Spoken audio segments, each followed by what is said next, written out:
Charlemagne, vous surveillez les réseaux sociaux. Et nous commençons, écoutez bien cette histoire, avec cet enseignant qui démontre à ses élèves la puissance, les dérives, les dangers des réseaux sociaux. Stéphane est professeur de français en classe de 4e du côté de Grenoble. Et quelques jours avant les vacances de la Toussaint, il décide de sensibiliser ses élèves au risque des réseaux sociaux.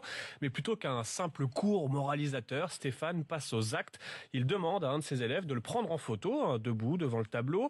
Le cliché est mis en ligne sur Facebook avec un message. Dès que vous voyez apparaître cette image, partagez-la, commentez-la. Eh bien, le résultat est spectaculaire. En 5 jours à peine, ce sont 16 millions d'internautes qui ont vu ce cliché. Des commentaires dans toutes les langues et les dérives qui vont avec. Un internaute a par exemple découpé la tête de Stéphane sur la photo pour créer un faux compte Facebook.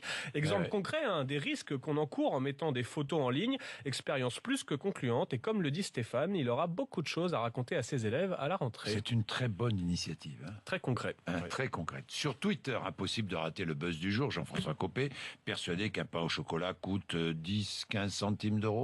Pour ceux qui auraient loupé cette belle boulette, je vous propose de la réécouter. Combien coûte un pain au chocolat? Écoutez, je donnais aucune idée de combien coûte un pain au chocolat.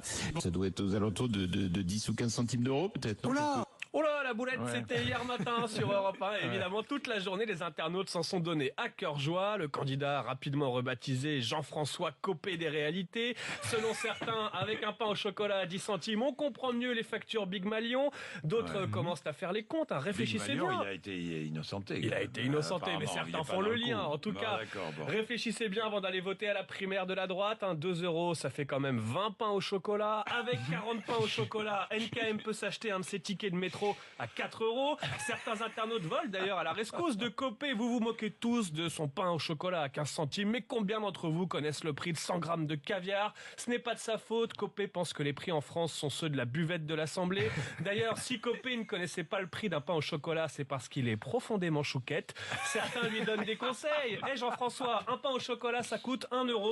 C'est facile à retenir, c'est comme 1% dans les sondages. On a ceux qui inventent des proverbes. La vie, c'est comme une boîte de pain au chocolat. On ne sait jamais combien ça coûte. Sans oublier les jeunes qui se réjouissent. Ma grand-mère m'a donné un billet de 20 euros. Je vais enfin pouvoir m'acheter un appart. Bref, un pain au chocolat coûte environ 1 euro. Par contre, se moquer de Copé de bon matin, ça n'a pas de prix. Il est 7h28.